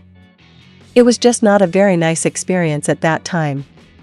I do feel that they could have been a little bit more honest with the situation instead of just keeping saying we'll let you know. They were all excellent musicians. They were brilliant, all of them. Peter, I found it quite easy to talk to. He was a very straight person. He had quite a stutter, but he didn't seem to have that on stage. Phil was much more of the type of person I was, the same upbringing. The others had a very privileged upbringing. Mike Rutherford was very friendly and very good. He would help me out with some guitar parts. We used to go down and play parts together. I wouldn't say I really ever had a fallout with Tony Banks, but I always got the impression he felt somewhat superior. Maybe that was just his general attitude. I just felt that he kept me at a distance. With the others we had a great time on tours, especially with Peter because he had a brand new Hillman imp at the time and we used to go off and tour the Lake District, while the roadies took the equipment to Scotland in the van. Hackett, seeing the band live somewhere like the Lyceum, my perception was that they weren't very loud. But in a small rehearsal room, they were deafening. And I thought, my God, how is it possible to play through thunder? I used to play in the bedroom with this big amp that I thought was deafening, but when I tried to use it in the rehearsal room, it just wasn't loud enough to cut through the drums acoustically, so it got replaced with something louder. After the last set of gigs as a 4-piece, mainly opening for other bands, such as Hawkwind and Slew and Kevin Ayres and Yule, Steve Hackett made his debut with Genesis on January 14 at University College London. Even though it might not have been one of their finest performances, Phil wasn't at his best, having had slightly too much to drink, while Steve was beset with a series of technical problems. It was still plain to see that with the arrival of Hackett, Genesis were finally complete. Gabriel, we were all worried because Ant had been a sort of driving force in the band, so we were going to have to find a different sort of energy to feed off. Steve had a more contained, hiding behind his glasses personality, I think, and at that time, he was more used to building these worlds of sound that were beautifully crafted but quite internal, and it took him a while before he got comfortable. In fact, he only got comfortable being a Guitar Hero way after I left. But he was a fine player, and it was his interest in sound that attracted me particularly to Steve. Rutherford, I missed Ant as a person. But Steve had his great sounds, little weird fuzz boxes, and these little dark atmospheres he created. It was great. Banks, It was fairly easy to select Phil out of the drummers we auditioned because he was definitely the best, and he was a very likable person, which was important, someone we thought could fit in. When it came to the guitarist, Mike was doing most of the auditioning, and he hadn't found anybody. Steve sounded interesting, and we went there and he seemed good. It was just luck we happened to end up with someone who worked. Phil had gone to a stage school and he acted differently toward us. Having both Steve and Phil sort of changed the way the band was seen a little bit, although you could never stop the press from calling us ex-public school boys. They still say it, I think. There are so many of them around now that it doesn't seem to make much sense, but back then we lived a very sheltered life and we were still only 21 or something at this point and quite recently out of school. But that upbringing really marks you for quite a long time. The positive experience of the concert at Imperial College at the end of November led Tony Stratton Smith to embark upon an even more ambitious project, the Charisma Package Tour, with bands from his label sharing the stage at events with affordable tickets. This operation, which became known as the 6 Bob Tour, because tickets cost just 6 shillings, included performances by Van der Graaf Generator, Lindisfarne, and Genesis. Being the least famous of the three, Genesis were often expected to open, but there were times when it was their music that totally enthralled the audience.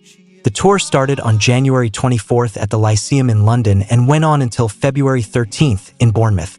Although not all 3 bands played every single date, for example, Genesis didn't play the Bristol gig on January 26th because on that particular day they were supporting Johnny Winter in Watford. Banks. We did this tour with 2 other Charisma groups, Van der Graaf Generator and Lindisfarne, called the 6 Bob Tour, because you could see all 3 groups for 6 bob. For the time, it was quite cheap and a lot of people came to see it. We went on first, which of course was a gift really because it meant you couldn't really lose. If you didn't go down too well, it was because you were the first on. If you went down great, then it was troublesome for the other 2. It was never trouble for Lindisfarne, mind you, because they always went down well, but it was trouble for Van der Graaf. Sometimes it was very difficult for them closing the show. We were getting more together in every sense. We learned how to construct a set and how to play our instruments a lot better. On March 7th, 1971, Genesis played their first overseas gig in the Woluwe St. Lambert district of Brussels, Belgium. The concert, captured on tape by a member of the audience, was distributed to collectors in 1994, making it the oldest Genesis bootleg in existence. The set list was Happy the Man, Stagnation, The Light, Twilight Alehouse, The Musical Box, The Knife, Going Out to Get You. The song which most enthusiasts rave about is The Light, no other recording of which exists. Some fragments of the song would eventually end up being recycled in Colony of Slippermen and, to an even greater extent, in Lily White Lilith over 3 years later. But there are other aspects of the bootleg which make it extremely interesting. Happy the Man was a brand new acoustic composition played on 3 12-string guitars by Mike, Tony, and Steve, and sung by Peter and Phil almost in unison. This song would only be recorded a year later in a distinctly faster version. The Musical Box is also quite different from the version which was officially released a few months later, with Steve Hackett's solo still not completely defined and with an extended central section. Before returning to England, Genesis spent another 2 days in Brussels to take part in a television show between the 8th and the 9th of March, all trace of which has, alas, been lost. Banks. In England, we were just one of hundreds of bands going up and down the country playing wherever we could. Trespass seemed to go down quite well in Belgium.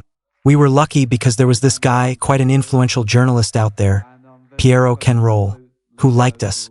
We received quite a good offer to go there, and it was quite an adventure for us, really. We went over on the ferry and we played a couple of shows that weren't that fantastic, but there was this sort of enthusiasm there that was quite fun. It was the first time we felt we were wanted. Stratton Smith, meanwhile, was continuing to focus on promoting the top Charisma bands, and after the Lyceum Easter Festival on April 9th with Genesis, Van der Graaf Generator, Audience, and other bands, he came up with the Charisma Tour with 8 concerts between the 11th and the 26th of April, with Van der Graaf Generator firmly billed as headliners. Genesis performed at all the shows while the third group varied between Lindisfarne and Graham Bell and Ark. After a relatively quiet May, the highlight of which was the session for the famous BBC DJ Bob Harris on the 10th, Genesis played the Musical Box and Stagnation live. June proved to be quite an important month. the band performed at the London Lyceum again, only this time as headliners. The opening acts were Lancaster and Bell and Arc, while on the 19th they were back at Friars, the Aylesbury venue, which in the meantime had moved to larger premises that had hosted them so often and with such enthusiasm in the previous months. Here, in a sudden burst of overconfidence during the encore of The Knife, Gabriel took a running jump into the audience, which, instead of catching him, moved out of the way, leaving the lead singer to crash to the floor and break his ankle. As a result of the accident, Peter was forced to go on stage in a wheelchair and use crutches in the following shows, including their performance at the prestigious Reading Festival, held over 3 days from 25 to June 27th. Genesis played on Saturday, June 26th, even though their name was one of the smaller ones on the event posters, which included East of Eden, Lindisfarne, and Wishbone Ash, to name but a few. Before taking a break to write and record the songs for their third album, Genesis managed to play the marquee again in the summer of '71, July 9th, and participate in the Rock Against Racism event on July 20th, Redditch, with support band Sonny's Disco. The last show was again in Belgium, this time at the Fêtes de la Jotte, a pop festival held in Jemelle over 4 days, 5 to 8 August. Genesis played on the Sunday, the last evening, as the event's main attraction. Even more important than Dutch band Golden Earring, a small indication of how the band was becoming more popular abroad than in the UK. Gabriel. 2 clubs were key to us around then, Friars and the Angel in Godalming, and we did well in Newcastle and Glasgow. It was quite strange because we seemed to get through in tougher working-class cities and Southern Europe. It was harder for us in the cliquey, cultured world of London and some of the big cities. We wanted to develop our music, we wanted to get more energy into it, more of a darker feel too, and to expand, if you like, the horizons of the musical world that we were living in. And things were beginning to work live. The growth of Genesis from both a technical and theatrical point of view was undeniable. Gabriel.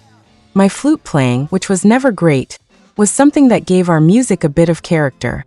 I was an aspiring drummer, that's where I started off. I loved grooves, always have done, and to me an absolutely critical part of getting any piece of music to work is to make it feel right. In the beginning, with our first drummers, Chris Stewart and John Silver, they were at my level in the rhythm department, but when Phil arrived it was quite clear he was in a superior league. So my kit sort of gradually shrank until I was left hanging on to my bass drum, because I hated the idea of being just the singer. As soon as the lyrics, which never even got heard much in those days because of bad PA systems, ended, you were left with nothing to do musically, so you either had to prance around or get off stage or stand still. Whereas I wanted to play, I was full of music. As well as the poor quality of the equipment, the lead singer had to invent something for other reasons. Gabriel. I started telling stories based on some of the ideas that were in the songs because back then we had 3 12-string guitars on stage, and it used to take ages to tune them.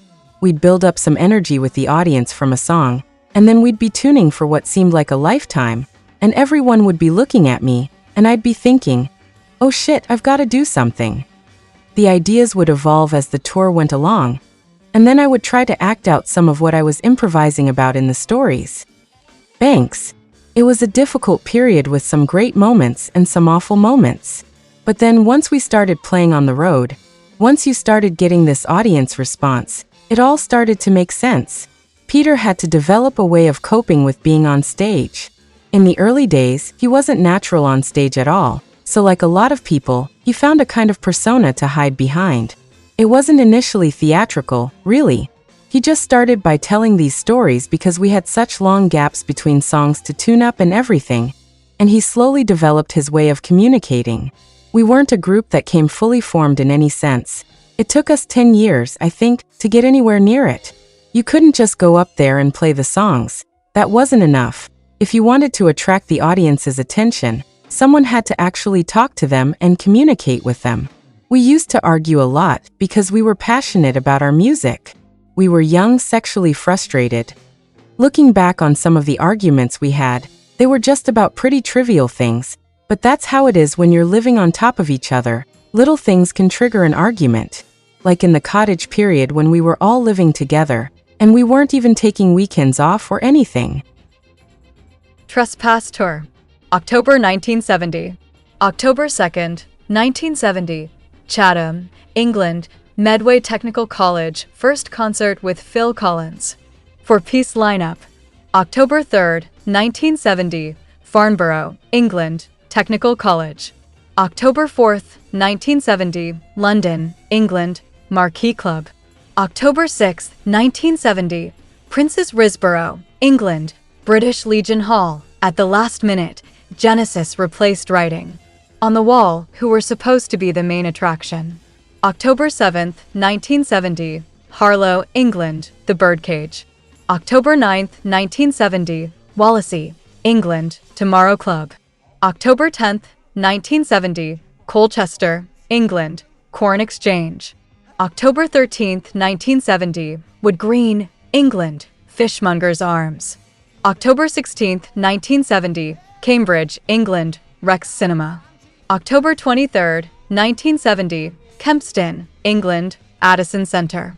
Genesis, with Ronnie Carroll on guitar, opened for Medicine Head.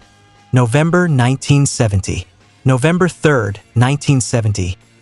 Barnet, England, Resurrection Club. First gig with Mick Barnard on guitar. November 6th, 1970. Salford, England, Main Hall, Salford College of Technology. November 7th, 1970. Uxbridge, England, Students' Hall, Brunel University. November 8th, 1970. Chelmsford, England, Victoria Hall. November 10th, 1970. London, England, Marquee Club. November 13th, 1970. Canterbury, England, Rutherford College, University of Kent. This concert was originally planned at Brighton's Big Apple Club, where Genesis were engaged as Fleetwood Mac's support act. November 14th, 1970. London, England, Shepherd Bush BBC TV Studios. In the afternoon, the band appeared on the TV program Disco 2. November 14th, 1970. Watford, England, Watford Technical College Evening Show. November 20th, 1970. Edinburgh, Scotland, Harriet Watt University. November 21st, 1970. Edinburgh, Scotland, Gary's Club. November 22nd, 1970. Dunfermline, Scotland, Kinema Ballroom. November 25th, 1970. Hitchin, England, Hermitage Ballroom. November 26th, 1970. Blackpool, England, Dead End. November 27th, 1970. Durham, England, Neville's Cross College. November 28th, 1970. London, England, Imperial College. November 29th, 1970.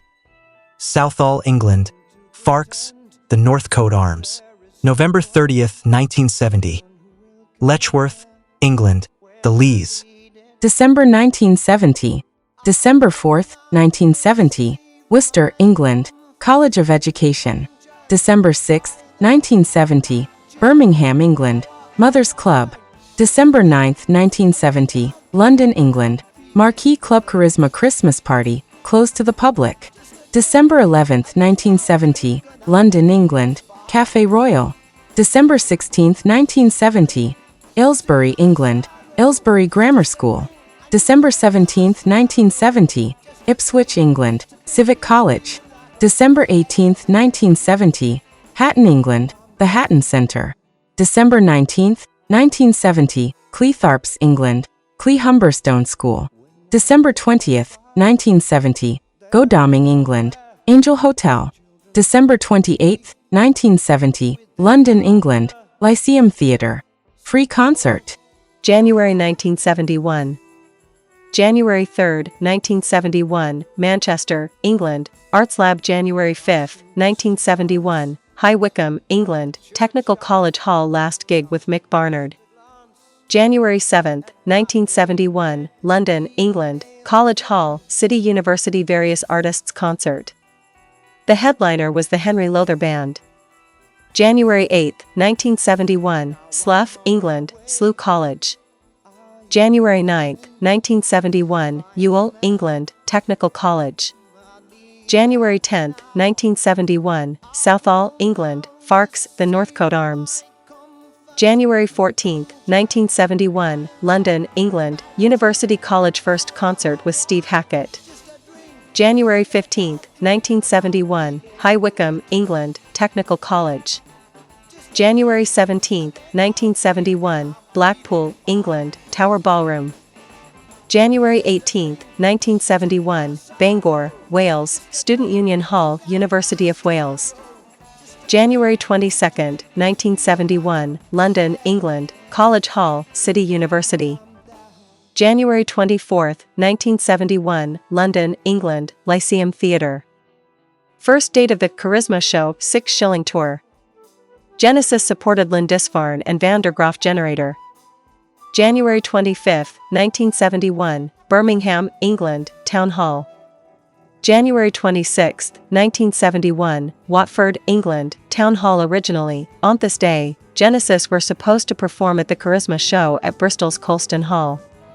January 27, 1971, Sheffield, England, Oval Hall, Sheffield City Hall. January 28, 1971, Bradford, England, St. George's Hall. January 29, 1971, Hatton, England, Civic Centre. January 30, 1971, Manchester, England, Free Trade Hall. January 31, 1971, Newcastle, England, City Hall. February 1971. January 5, 1971, Leeds, England, Polytechnic. January 6, 1971, Leicester, England, Student Union Hall. January 11, 1971, Brighton, England, The Dome. January 13, 1971, Bournemouth, England, Winter Gardens. January 14, 1971, Peterborough, England, Cloud 9. January 19, 1971, Hull, England, Hull City Hall. January 20, 1971, Southampton, England, University of Southampton, Students' Union. January 22, 1971, Bristol, England, The Granary. January 23, 1971, London, England, Blazes.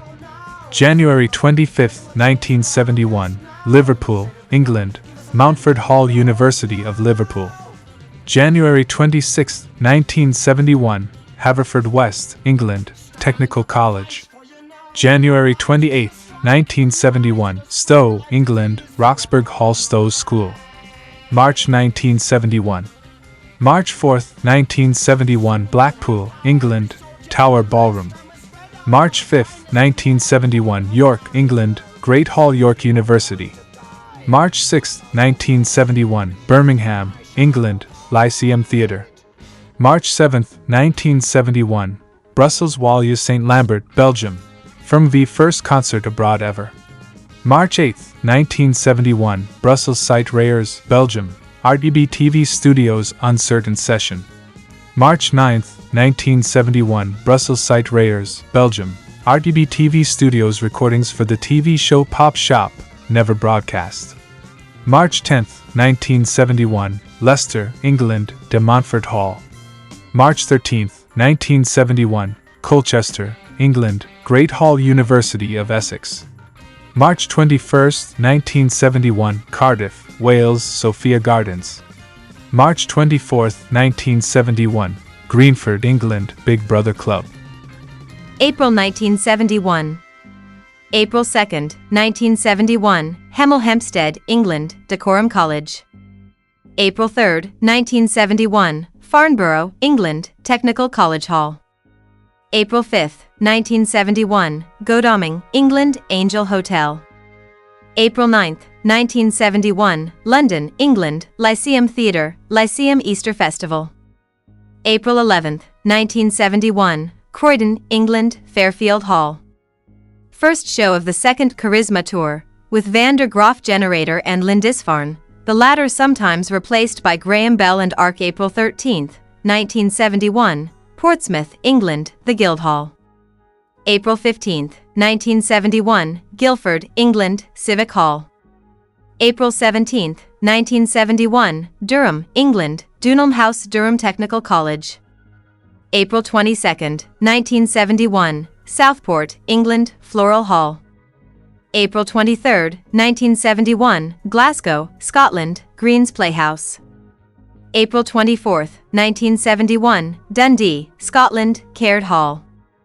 April 25, 1971, Edinburgh, Scotland, the Cayley Picture House. April 26, 1971, Manchester, England, Free Trade Hall. April 30, 1971, Kingston upon Thames, England, Arts College. May 1971. May 1st, 1971. Hitchin, England, Hermitage Ballroom. May 4th, 1971. Portsmouth, England, the Guildhall. May 6th, 1971, London, England, Marquee Club. May 7th, 1971. Norwich, England, Assembly Hall, University of East Anglia. May 8th, 1971. Halifax, England, Clarence's. May 10th, 1971. London, England, BBC T1 Studio Sounds of the 70s radio broadcast. May 14th, 1971. Whitley Bay, England, Rex Hotel. May 21st, 1971. Bletchley, England, Bletchley Youth Centre. May 22nd, 1971. Watford, England, Kingham Hall. June 1971. June 6, 1971, London, England, Lyceum Theatre. June 12, 1971, Edinburgh, Scotland, Queen Margaret College. June 18, 1971, Cheltenham, England, Cheltenham Town Hall. June 19, 1971, Aylesbury, England, Borough Assembly Hall. During the performance of The Knife, Peter Gabriel broke an ankle jumping from the stage. June 26, 1971, Reading, England, Thameside Arena, Reading Festival. June 28, 1971, Southall, England, Farks, the Northcote Arms. July 1971. July 2nd, 1971, Kempston, England, Addison Centre. July 3rd, 1971, Potters Bar, England, Farks, Elm Court Youth Centre. July 9th, 1971, London, England, Marquee Club. July 18th, 1971, Wolverhampton, England, Civic Hall. July 20th, 1971, Redditch, England, Windsor Club Rock Against Racism. July 22nd, 1971, Scarborough, England, Penthouse Club. August 1971. August 8, 1971. Jemelle, Belgium, Fête de la Jotte.